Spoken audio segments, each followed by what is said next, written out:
I now look to Robert Rotberg to continue the case for the proposition of this motion. Thank you.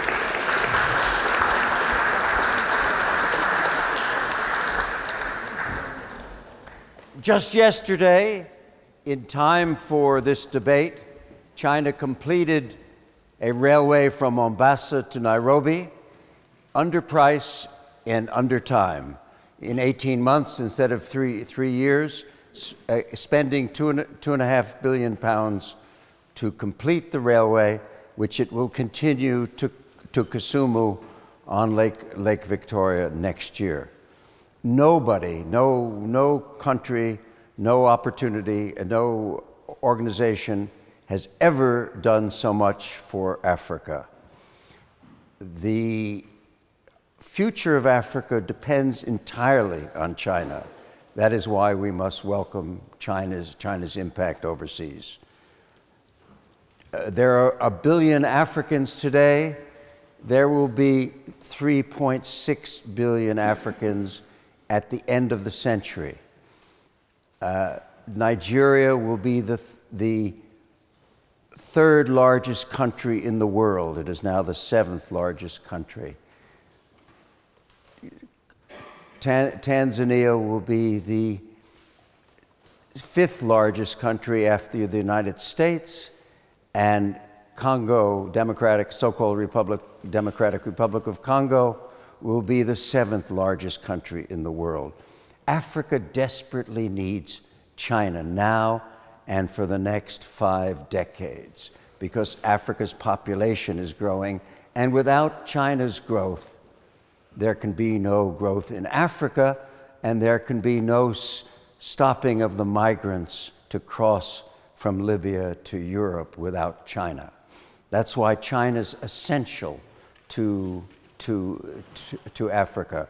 Let me spend a minute telling you just a brief sketch of what what China has been doing for Africa in the last decade. It has built or is building 300 major dams, including the largest dams in Africa and among the largest dams in the world. What will the dams do? They will provide power to a continent that has less power capacity today than Spain. So all of Africa could all the power of Spain could generate more power than Africa now consumes. Nigeria, Africa's largest country, is generating capacity is far less than London and Birmingham, and Oxford could probably supply all of Nigeria's power today. China is changing this and making it possible for Africa to grow, and for the billions of Africans to become as prosperous as the rest of the world. They are far behind now, and China has been responsible in this decade for Africa becoming the fastest growing part of the world.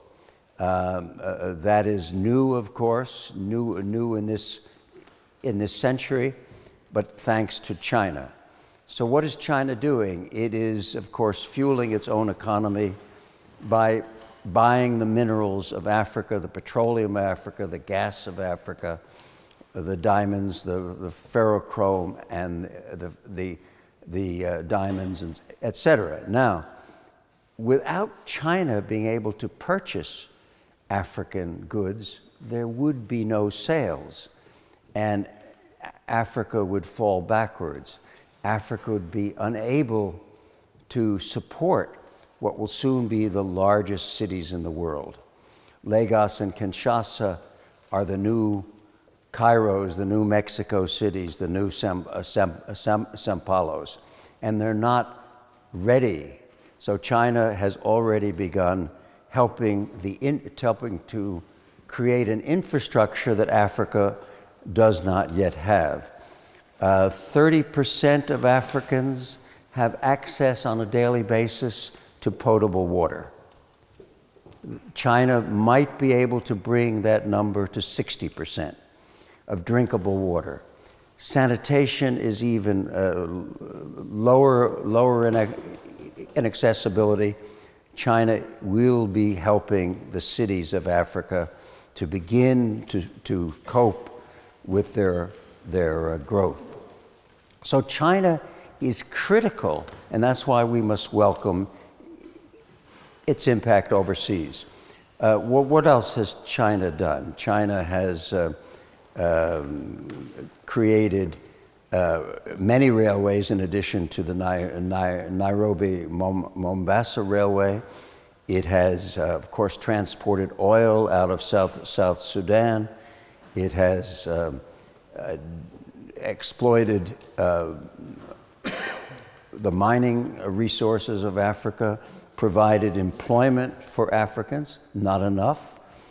China still insists on using its own middle managers and sometimes, as in Zambia, its own employees.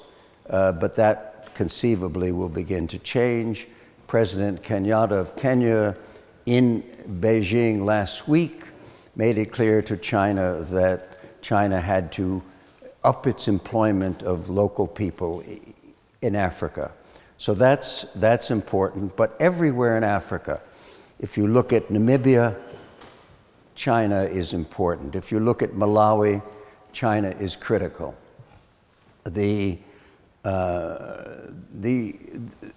I say to many audiences that there are three things that you can find in an African village, even a remote African village in Zambia or the Congo or in Kenya. What are those three things? Coca-Cola, a SIM card for the cell phone, and a Chinese trader. Now, some of you, the opposition, may think that's unfortunate or bad, but in terms of increasing Africa's trade, increasing Africa's ability to deal with the world and to begin to trade in a way that it never has had the opportunity to trade, China is critical. It's critical at that level. It's critical at the micro level, and critical at the macro level. So we must continue to hope that China's growth will fuel the growth of Africa. And that is why I've come here tonight to urge all of you to buy a second pair of flip-flops, to buy more Chinese goods of any kind that you can, because as you buy those Chinese goods, Africa prospers ultimately. And that's why we must welcome China's impact overseas, because of what it will do for Africa in the future. Thank you.